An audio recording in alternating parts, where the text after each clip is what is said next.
De esto se habla. Conducción, Mauricio Bustamante y Rocío Montes. Una producción de Prisa Media. ¿Cómo les va? Bienvenidas, bienvenidos a De Esto Se Habla, este espacio de Prisa Media donde desde el país Chile y desde Radio ADN conversamos cada semana algunos de los principales temas que están generando conversación. De esto se habla, particularmente en estos días en que se ha presentado este proyecto que el gobierno ha denominado de reconstrucción nacional. Rocío, ¿qué tal? Bienvenida. Buenos días. Muy bien. ¿Y a ti cómo te ha ido, Mauricio? Muy bien, pues hoy día además con un invitado de excepción. Estamos con un alcalde que ha sido electo 3 veces, o 2, digamos, está en su tercer periodo. No es poco. Como alcalde de Renca, Claudio Castro, bienvenido. Gracias por acompañarnos. Muchas gracias, una alegría estar acá. Muchas gracias. Desafío. Muchas gracias, alcalde. Partamos por la noticia de la semana. Hemos esperado bastante, los ciudadanos, la prensa también, por la mega reforma que dio a conocer ya el presidente José Antonio Kast. ¿Cuáles son tus apreciaciones sobre esta iniciativa que es tan clave, ¿no, para el gobierno? Bueno, a pesar de que el ministro Queiroz dijo que no se jugaba el gobierno su éxito en esta mega reforma, ¿no? Mira, a García Ruminot, corrigiéndola ahí, ¿no? Hay harto análisis, por cierto, incluido el mundo municipal, que se ve muy impactado por la situación, particularmente de las contribuciones. Yo diría que lo primero es que esta es una batería de reformas muy diversas que pegan fuerte además en sus distintos ámbitos que cubren, ¿no? Yo creo que una parte importante de la discusión va a estar dada por si se puede o no se puede discutir tal nivel de diversidad de medidas en un solo paquete, ¿no? Como lo quiere el gobierno. Hay algunos parlamentarios que ya han acusado reserva de constitucionalidad y hay que ver cómo eso avanza. Muchas veces esas discusiones además impiden meterse en profundidad en los temas claro, que son los más importantes de discutir. ¿A ti eso te parece bien, un solo proyecto? O... Mira, acá hay una cuestión de técnica y táctica legislativa. Finalmente, a mí me parece que lo que nosotros deberíamos hacer es discutir con urgencia, por cierto, pero también con profundidad cada una de estas medidas y la diversidad me parece que hay cuestiones que no pegan nomás, ¿no? Yo preferiría que haya una discusión más allá de lo constitucional, ¿no? Una discusión que permita meterse en profundidad en esos temas. ¿Por qué? Porque acá yo diría que lo más relevante en términos de la propuesta del gobierno, y por eso que yo creo que se juega su éxito en esto, este es un gobierno que ganó la elección planteando 2 emergencias, una emergencia económica, y creo que este es el proyecto que se hace cargo de eso, y una emergencia en seguridad. Yo no he visto nada todavía que permita ni siquiera tomar una postura respecto de lo que el gobierno está haciendo, que me parece más preocupante además, ¿no? Yo puedo estar en desacuerdo con algunas de las medidas de esta mega reforma, sin embargo en seguridad no sé más allá de la zanja, digamos, que un par de medidas puntuales. Pero muy tangenciales, ¿no? Y que además con un escenario de seguridad que no solamente se ha mantenido, en términos de homicidios ha aumentado, ¿no? Esa emergencia sigue ahí y por lo tanto es algo que hay que hacerse cargo también. Pero volviendo a la mega reforma, me parece que esto derechamente es, y me parece evidente que sea así, ¿no? Una reforma tributaria que genera en términos gruesos un resultado muy importante, que es que el Estado de Chile va a perder la capacidad de recaudar miles de millones de dólares que hoy día tienen distintos usos, ¿no? Para programas sociales, para políticas en apoyo, por ejemplo, de quienes más lo necesitan, para enfrentar elementos de equidad territorial, como es el caso del Fondo Común Municipal, que se nutre de forma muy importante de las contribuciones. Ya vamos a ir a los detalles, pero quiero quedarme ahí por un momento, porque desde la oposición insisten muchos en que esto es una reforma tributaria encubierta, pero el gobierno este miércoles, cuando ha presentado el plan de reforma, el propio presidente Kast insiste en los temas sociales. Él por de pronto plantea en blanco y negro, o sea, o aquí los parlamentarios están con el trabajo, con crear más trabajo o no, están con apoyar la reconstrucción o no. ¿Qué es? ¿Es un plan social? ¿Es una reforma tributaria encubierta? ¿Cómo lo ves? Yo creo que son las 3 cosas juntas, ¿no? Y para no... O sea, porque no me gustaría agotar la discusión en eso, porque precisamente eso impide meterse en profundidad con discutamos sobre reconstrucción y cómo se apoya la reconstrucción. Discutamos sobre generación de empleo, que es evidentemente una cuestión relevante, muy vinculada además con la capacidad de dinamizar la economía, ¿no? Pero ahí también, a propósito de la urgencia, muchas de las medidas que se proponen no son medidas de inmediato efecto, particularmente las tributarias se van a demorar un tiempo en ver efectivamente qué es lo que sucede, y una reforma tributaria, es evidente que es una reforma tributaria, ¿no? Con varias medidas que impactan la capacidad de recaudación que tiene el Estado. Por lo tanto, a mí me parece que Ojalá analizadas esas distintas dimensiones en su mérito, respecto de la reforma tributaria, la gran pregunta que se instala acá es cómo el gobierno de Chile va a sostener un nivel de programas sociales y de apoyos en distintos ámbitos para nuestra vida democrática, perdiendo su capacidad de recaudar. El gobierno, además, en el contexto de la crisis económica, sustentaba la importancia de una reforma como esta en algo así como un desastre fiscal heredado, ¿no? Esto se llegó a decir, después se rectificó que el Estado de Chile estaba en quiebra, ¿no? Lo dijeron los medios oficiales del gobierno. Y hoy día, con un poquito más de distancia de esa discusión, pareciera que esa situación no era tan así, ¿no? Uno puede decir, efectivamente, hay una tendencia de los últimos gobiernos que tiene que ver con dificultades para cumplir nuestra regla fiscal, pero los niveles de deuda en Chile siguen siendo niveles razonables. O sea, no había una emergencia tal. Yo creo que la situación de emergencia y de estrechez fiscal se genera por efectos de esta reforma tributaria. O sea, dejar de percibir esos miles de millones de dólares va a abrir una tensión evidente, que de hecho ya vimos una primera parte con la decisión que tomó el gobierno de no activar el MEPCO como se había hecho en otros momentos, ¿no? Con la crisis, que esa sí es una crisis nueva, ¿no? La del alza de los combustibles. Y eso tuvo un impacto inmediato en la población. Entonces la pregunta, a propósito, por ejemplo, de eso es, ¿cuál es el plan del gobierno para apoyar a las familias más pobres del país, especialmente a las que tienen más impacto con esta situación económica que estamos viviendo? Más allá de la parafina y el balón de gas, digamos. Se hace difícil si es que el gobierno tiene menos ingresos, y a mí me parece que eso es lo que tenemos que discutir. Mira, la reforma, por ejemplo, de disminución de los impuestos corporativos, incluso venía en las discusiones que se habían planteado por parte de los candidatos del mundo progresista, Carolina Toá. Y me parece que ahí hay cuestiones que están bien.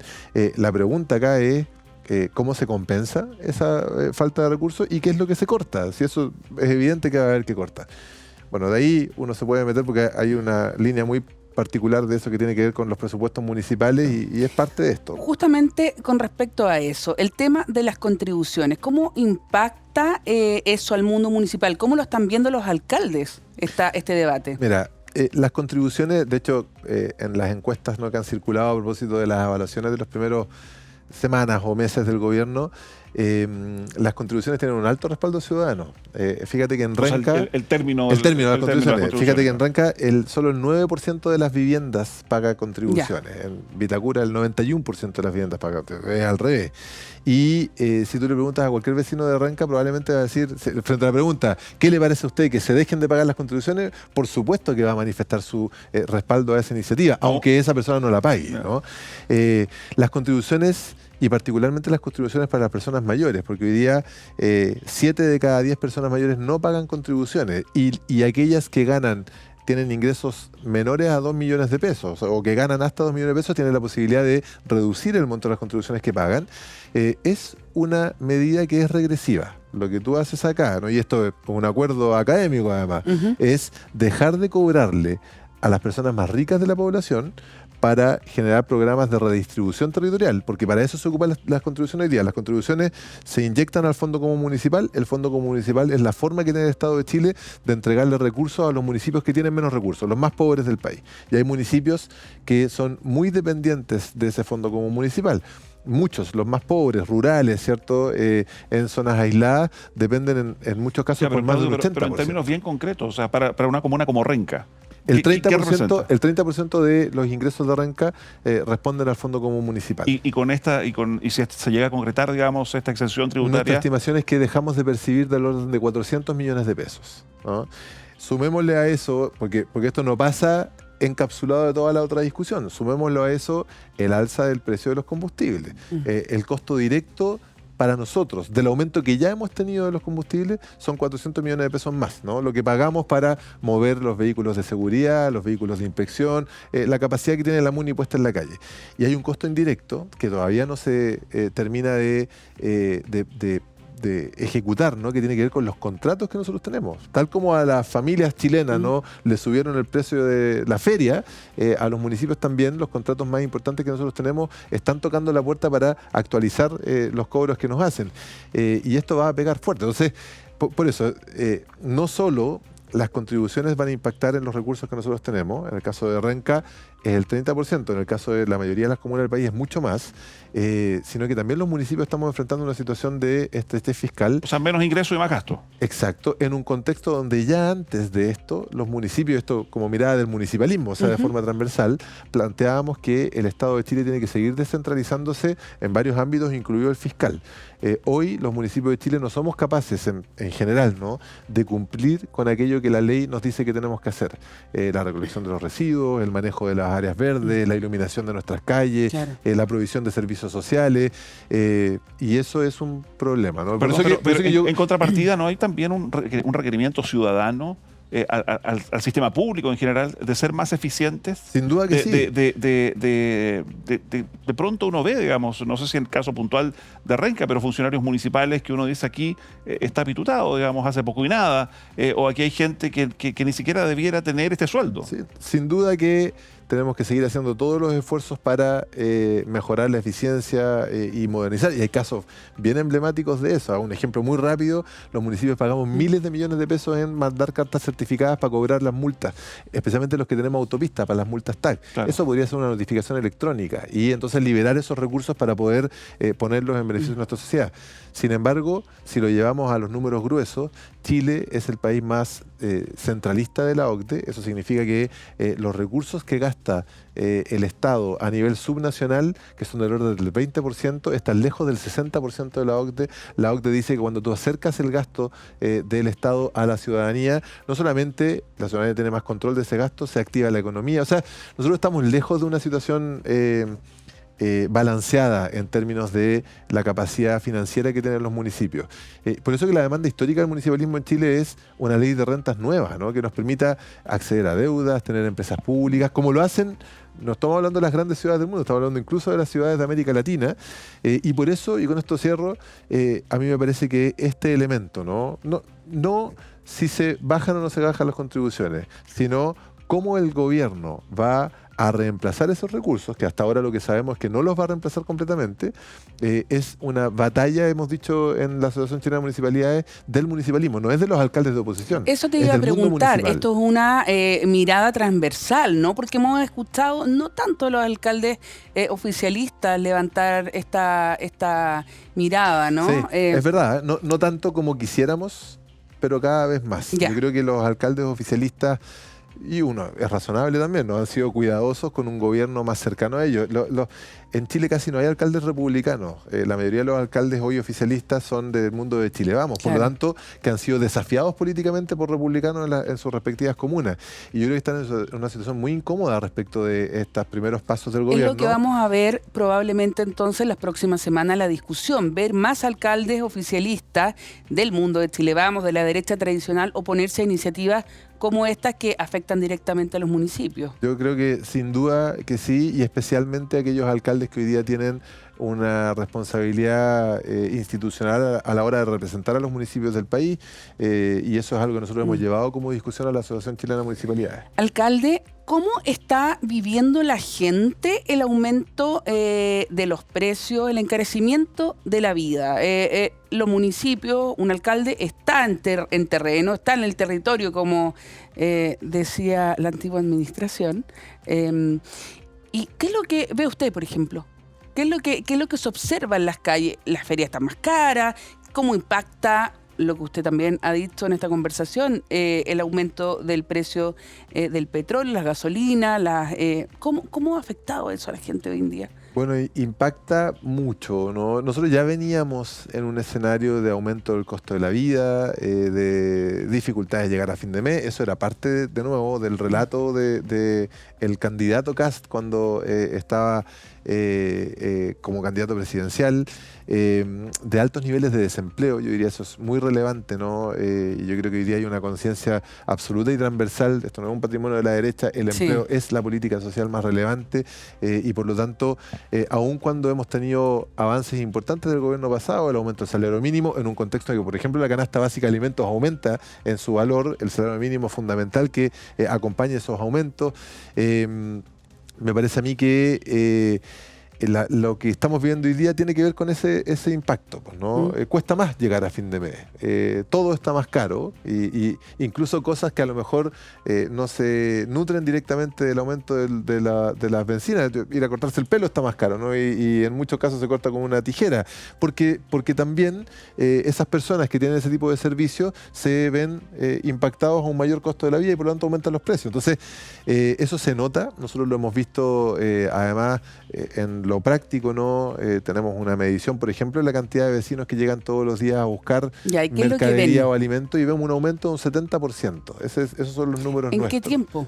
¿En el último mes? En lo que va en el último mes, ¿no? Si comparamos más o menos las tendencias que nosotros teníamos los años anteriores o comparado con los meses anteriores. Acá hay siempre una baja en enero, febrero, ¿no? Esto se activa en marzo. La presencia además de la comunidad que va al municipio a buscar algún tipo de ayuda, por lo tanto la comparación tiene que ver más con los años anteriores, pero eso se nota. Ahora, yo creo que no hemos llegado al punto más complejo de la crisis. Otro punto de comparación en términos de crisis del costo de la vida lo vimos en pandemia, ¿no? Sí, con una alta inflación, ¿no? Y no estamos todavía en ese momento, pero podríamos llegar a estarlo. La inflación del 1 y algo, ¿cierto? Se va a ir acumulando y eso, por eso yo tengo la impresión de que estamos empezando un escenario que es distinto al de antes y de nuevo cobra relevancia la pregunta de cuál va a ser el aporte del gobierno en el mediano y largo plazo también para sostener esta situación. Bueno, a la espera de lo que ocurra con el trámite legislativo, digamos, de este proyecto del gobierno bautizado de Reconstrucción Nacional, otro de los proyectos que sí ha avanzado, por lo menos ya salió de la Cámara, digamos, para la discusión en el Senado, es el que el gobierno ha llamado de escuelas protegidas. Hablemos un poquito de educación, digamos, donde los municipios tienen mucho que decir. Por de pronto, ¿qué le parece este proyecto de ley que todavía se tramita en el Congreso? ¿Se deben proteger las escuelas por de pronto? Sí, por cierto que sí. Las escuelas debiesen ser el lugar más seguro del barrio, ¿no? Y no solamente más seguro, mejor conectado, con buena infraestructura. Parte de eso es lo que nosotros tuvimos como foco mientras fuimos sostenedores de la educación pública en Renca. Nosotros entregamos la administración de la educación a fines del año pasado al Servicio Local de Educación, los parques. Y mira, lo que pasa dentro de las escuelas es un reflejo de lo que pasa en la sociedad. Por lo tanto, es una realidad que nosotros tenemos hoy día una crisis de convivencia a nivel de país. Tenemos, eso se refleja en violencia, no sé, en agresiones, ¿no? Pero también se refleja en la crisis de seguridad, que yo creo que es uno de los elementos que llevó también al presidente Kast a ser presidente hoy día. Ya, pero es que cuando hoy día, perdona, a partir de lo que ocurrió tristemente, digamos, en la ciudad de Calama, con esta agresión que terminó con la muerte de una inspectora, sí. Este proyecto, en lo esencial, ofrece como alternativa mayores sanciones a los agresores y medidas como detectores de metales. A mí me parece que es un proyecto que está en la dimensión simbólica del resguardo de las escuelas, ¿no? Y puedo llegar a entender, estando cerca de las comunidades escolares, la necesidad de esos simbolismos, ¿no? Hay familias que se sienten más seguras de llevar a sus hijos al colegio si es que ven que hay un detector de metales. Sin embargo, para quienes tenemos responsabilidad institucional, es importante decir que eso no va a tener un impacto en mejorar la seguridad en los colegios. Y por lo tanto, yo lo que... a mí me parece que está bien este proyecto, tiene que discutirse. Me parece que hay cosas del proyecto que están mal, por cierto, ¿no? Yo no creo que hay que quitar beneficios sociales para los estudiantes que han tenido más dificultades. Al contrario, eso va a condenar a esos estudiantes a situaciones de violencia. ¿Tampoco los universitarios, alcalde? Lo que pasa dado lo que ocurrió en la Universidad Austral. Es que es una proyección, porque entiendo yo que lo que se está discutiendo hoy día es quitarle a estudiantes la posibilidad de acceder a la gratuidad, pero estamos pensando en estudiantes que tienen también, están hoy día en su etapa escolar, ¿no? A mí me parece que lo que ocurrió en la Universidad Austral es inaceptable y tiene que ser condenado con toda su fuerza y esos estudiantes también tienen que ser sancionados. Pero eso incluso se puede hacer sin este proyecto. Pero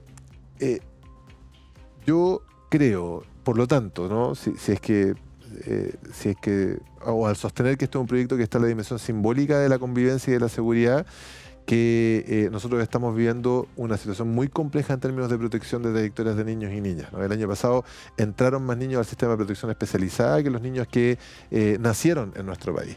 Y eso requiere una gran convocatoria transversal para tomarnos en serio lo que realmente sirve en esto, que es la dimensión preventiva. Nos vamos a demorar 20 años y es importante decirlo desde ya para poder cambiar la situación de violencia que afecta a muchos niños y niñas en nuestro país y que luego se traduce en violencia a nivel nacional.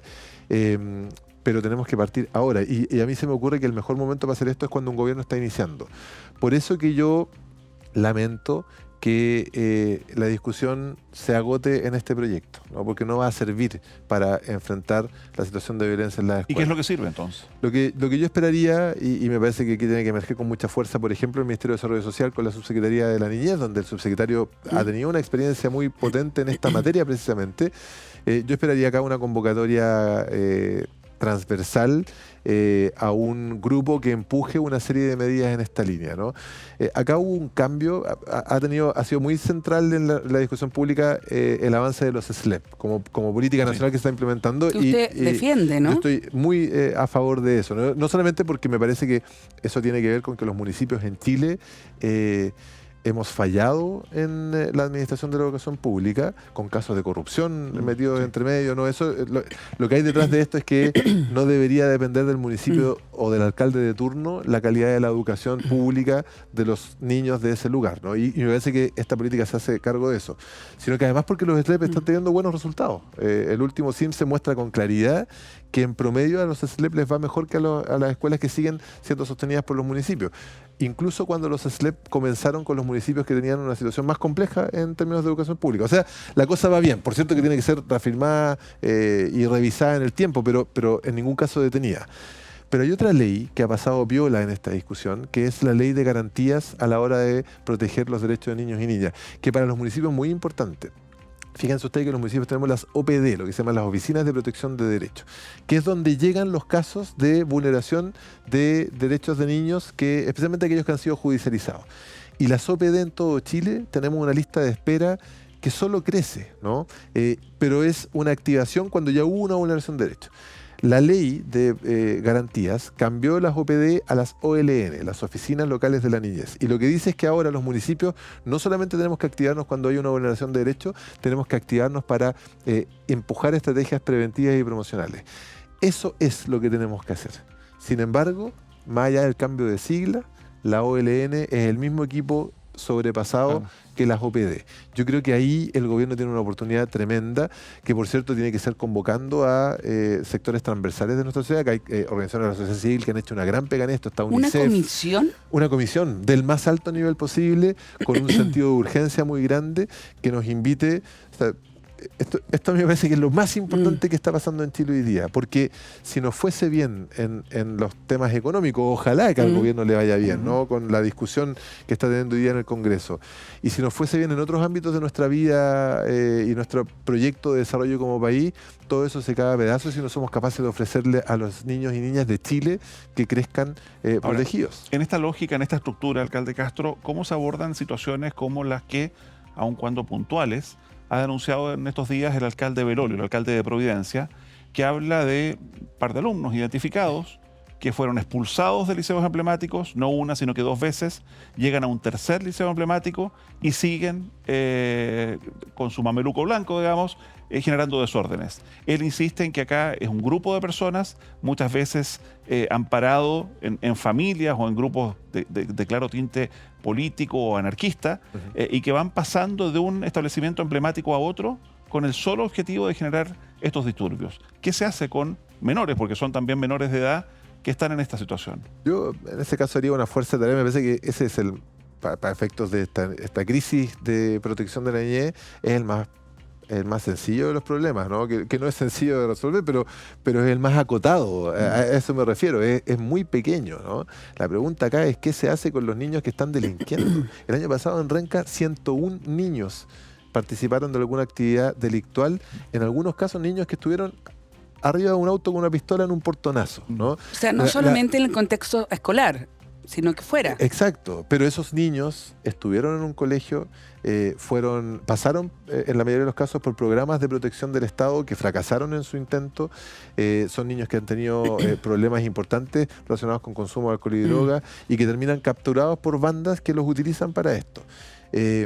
Esos niños son muchos más, Mauricio, que los niños que se ponen un overol blanco en un colegio emblemático. Ya, y en ambos casos, ¿cómo se aborda? Bueno, eso es, yo creo que el de los overoles blancos con una buena fuerza de tarea que esté destinada a trabajar esos casos fuera de los colegios, ¿no? A mí me parece que en esos casos, efectivamente, si tú vuelves a meter a ese niño a otro emblemático, ¿o qué? Porque acá lo que dice el alcalde Velorio es que no entran a un emblemático de nuevo. Bueno, entonces que entran a un colegio que no es emblemático. ¿Y cuál es el resultado? Un liceo Renca, probablemente es el mismo, ¿no? Por lo tanto, esos niños tienen que ser tratados con una fuerza de tarea que aborde los elementos que están viviendo, ¿no? Muy, yo estoy de acuerdo con eso, muy condicionados por adultos, ¿no? Que sobre ideologizan a esos jóvenes y terminan involucrados en esas situaciones. Pero me parece de nuevo que lo que nosotros tenemos que hacer es montar una discusión del más alto nivel posible, porque acá está en juego el desarrollo de nuestro país. Y al otro grupo que usted dice que es mayoritario, digamos, aquellos que hoy día están vinculados, niños todavía, a grupos delictuales, a grupos de narcotráfico. Mira, nosotros estamos trabajando hoy día con el municipio de Maipú y de Quinta Normal, acompañados por el modelo Frejhuset, que está en Suecia y que tiene que ver precisamente con responder la pregunta de cómo nosotros reconectamos en una vida social y democrática a esos niños que han estado fuera del sistema, ¿no? Ya sea porque están fuera del colegio, porque delinquieron o porque están con una alta amenaza de llegar a hacerlo. Y esa es una respuesta que, de nuevo, lo que nosotros hemos aprendido es que tiene otros plazos, tiene otras estrategias, pasa muchas veces fuera del colegio, necesitamos centros especializados para dar esa situación. Por eso yo digo que lo primero que tenemos que asumir es que nos vamos a demorar 20 años.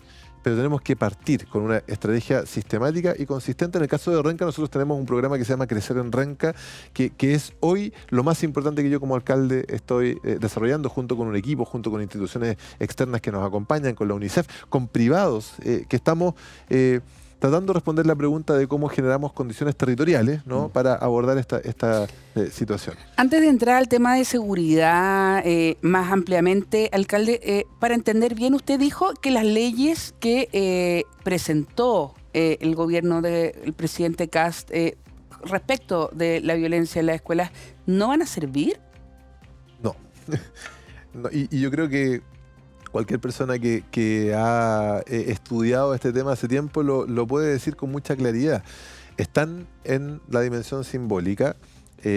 En el mejor de los casos van a generar una sensación de protección que va a durar hasta que esos colegios tengan otro episodio que suceda, por ejemplo, antes del detector de metales, ¿no? Como sucede además con cierta regularidad. Los niños no solamente se agreden dentro de las escuelas, también sucede muchas veces incluso con adultos, cuando los papás los llegan a buscar afuerita de la escuela, ¿no? Y por lo tanto, yo lo que digo y lo sostengo, ¿no? Eso está en la dimensión simbólica y nos sirve para enfrentar de forma estructural la situación de violencia en las escuelas. Y en materia de seguridad, más allá de los menores involucrados en esto, usted decía, en los 40 días que lleva este gobierno, habiendo sido una de las prioridades de campaña, y uno lo sé que es prácticamente del mensaje del candidato José Antonio Kast. La razón de ser, ¿no? Claro, Sí. Hoy día, ¿cómo evalúa lo que han sido estos primeros 40 días en ese ámbito? Yo creo que este es el flanco más débil que tiene el actual gobierno. A mí me encantaría, por último, decirles, mira, estoy en desacuerdo con las políticas que se están implementando, pero me parece que el flanco más débil en varios niveles, ¿no? Primero, el gobierno pasado, más allá de todas las análisis, ¿no? Y las tensiones que vivió, porque es evidente que tuvo un giro importante en su apuesta por seguridad, pero generó una infraestructura, un ecosistema con la presentación de muchas leyes que a lo mejor fueron a contrapelo incluso del primer tiempo del gobierno anterior. O sea, de refundar Carabineros a terminar respaldando Carabineros, exacto, por de pronto. Como algo mínimo, ¿no? Pero luego de eso el mismo Ministerio de Seguridad, la posibilidad de generar una batería de leyes desde la inteligencia hasta las capacidades que precisamente pueden tener las policías, la misma ley de seguridad municipal, ¿no? Que nos ofrece a nosotros, los municipios estábamos un poco en una nebulosa sin atribuciones respecto a la seguridad y hoy día hay una ley, el gobierno retiró ese reglamento, pero esperamos nosotros que se reponga lo antes posible, que genera un marco de acción para los municipios coordinado con las otras instituciones.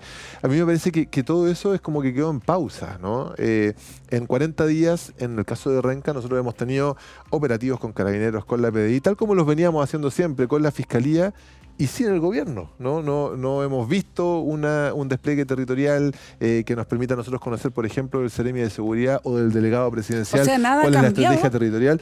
No solamente nada ha cambiado, había un paso atrás, diría yo, en términos de la presencia y la articulación que tuvimos hasta el último momento del gobierno anterior. ¿Y eso por dónde pasa, cree usted? Porque se ha cuestionado mucho por de pronto a la propia ministra de Seguridad, que tuvo parte importante de su inicio con todos estos dimes y diretes respecto de la PDI, por ejemplo. Pero yo creo que pasa, primero que todo, una cuestión muy gruesa, ¿no? Y algo que tiene que ver con la forma en que hemos enfrentado las últimas elecciones presidenciales, y a mí me hace visualizar que nada muestra que va a ser distinto para la próxima elección presidencial.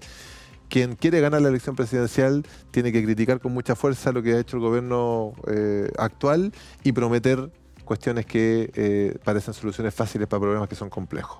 Y en eso está atrapado el gobierno en los temas de seguridad. O sea, ¿usted cree que no había programa, no había plan, no había una estrategia en seguridad, que fue la promesa central de la tercera campaña del presidente Kast? Me parece evidente a esta altura. Y me parece más evidente todavía si es que yo comparo lo que ha pasado en 40 días en seguridad con lo que ha pasado en 40 días con economía, ¿no?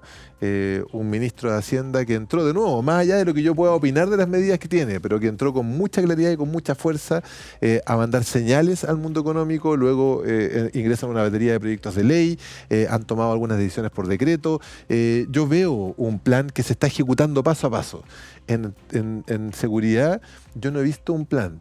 Y claro, y a eso se suma que la ministra ha tenido situaciones que la han cuestionado en términos de su actuar, en temas sensibles, además con su pega, ¿no? Que el vínculo con las policías. Veo una ausencia de despliegue territorial del gobierno.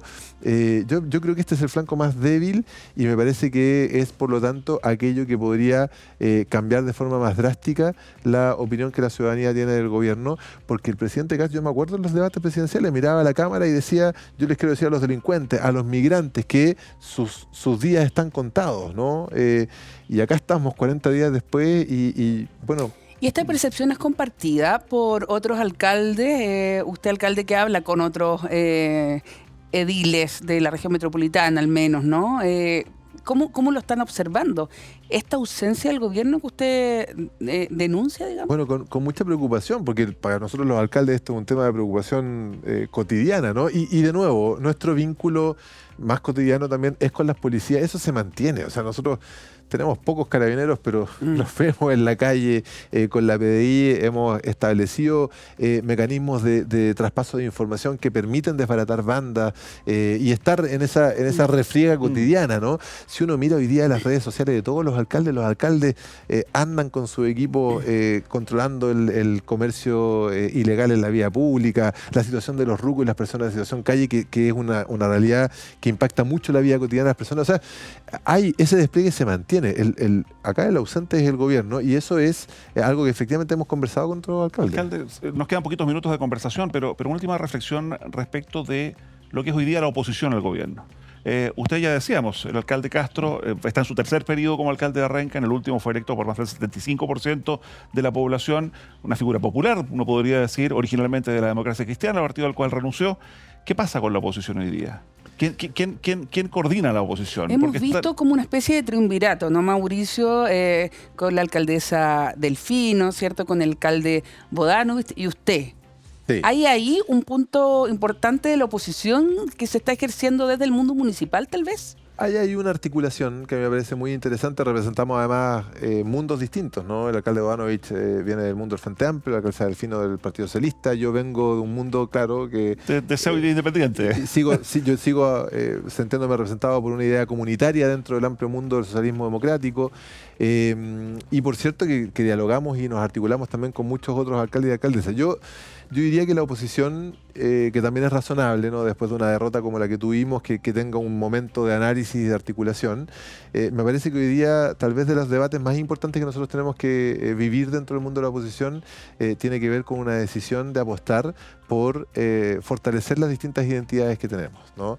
Y eso muchas veces se pone en tensión con la unidad. Es evidente que nosotros tenemos que enfrentar los próximos procesos eleccionarios de la forma más unida posible. Y hay mecanismos también para eso, primarias, segundas vueltas.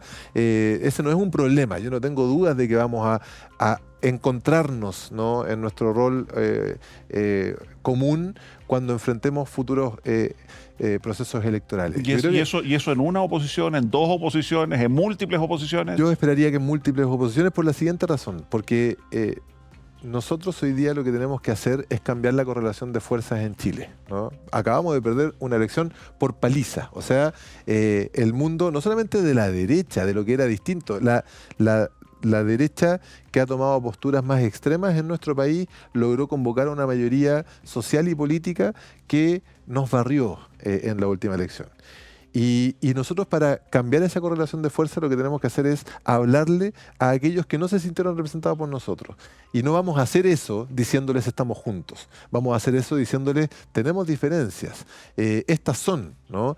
Y queremos convocar a esos mundos que no creyeron en nosotros en la última elección presidencial para construir, ojalá no para los próximos 4 años, sino que para los próximos 20 años, una mayoría social y política que persevere hacia adelante. Y yo creo que es importante que las oposiciones pasen por ese proceso. De nuevo, eso no significa romper la unidad, pero a mí me preocupa que no estamos viendo esas identidades reforzadas, y por cierto que mi expectativa es que el mundo del socialismo democrático tenga en esto un liderazgo relevante. Alcalde, pero usted decía hace algunos minutos atrás que nada le hace prever que la próxima elección presidencial sea distinta, es decir, que va a terminar ganando quien se oponga en forma más fuerte, ¿no?, al actual gobierno. Sí. Probablemente eso indica Franco Parisi, ¿no? A no ser que ustedes ejerzan un tipo de oposición distinta, O sea, yo creo que o muy fuerte, por el contrario, la ¿no? amenaza del pedejeo de Franco Parisi, pero más allá de... Yo diría que de un Es una populismo... visión pesimista la suya, en el fondo, respecto de la calidad de la política. Bueno, sí, pero yo creo que es realista respecto a lo que hemos visto en las últimas contiendas electorales, y al mismo tiempo es realista respecto de... Y en eso estamos, ¿no? A propósito de la articulación con Karina y con Tomás y otros alcaldes y alcaldesas, y también con los partidos políticos con los que nos vinculamos, es un reflejo de que la política lo que ha buscado es interpretar a la ciudadanía cada 4 años, y para eso uno tiene que decirle a los ciudadanos lo que quieren escuchar, ¿no? Como que vamos a bajar las contribuciones y que todo el mundo se alegre aunque no paguen contribuciones, y no a conducir a la ciudadanía. Y yo creo que quienes aspiramos, ¿no?, desde los lugares que nos toca representar a la población, construir un futuro mejor para Chile, tenemos que asumir costos y riesgos que implican conducir, y eso no siempre es lo más popular, pero en el largo plazo es lo más importante para nuestro país. ¿Usted sigue como independiente? Yo, mira, yo soy un actor hoy día del mundo del socialismo democrático. Me encantaría hacer política de forma colectiva, ¿no?, y que institucionalmente exista esa posibilidad, pero en eso estamos también. Cristiano y demócrata. Cristiano, demócrata y también socialdemócrata, diría yo. Es importante Coqueteando con eso. el Partido Socialista o el PPD, al parecer, ¿no? Bueno, sin duda. A mí me entusiasma mucho la idea de algo así como una suerte de federación socialdemócrata que recoja estas mismas identidades, pero que al mismo tiempo, si uno toma un pasito para atrás, somos más o menos lo mismo en la política. Por ejemplo, respecto al Frente Amplio y el Partido Comunista, y por cierto, respecto de la derecha. Claudio Castro, alcalde de Renca, una vez más, muchísimas gracias por acompañarnos en De Esto se habla. Muchas gracias a ustedes por la invitación. Muchas gracias, alcalde. Y nosotros nos vemos en una semana más. Exactamente. Si nos quieren comentar, compartir este video en nuestras diferentes plataformas, por supuesto, invitados todos a hacerlo. Nos reencontramos en una semana. Esto fue De Esto se habla, una producción de Prisa Media.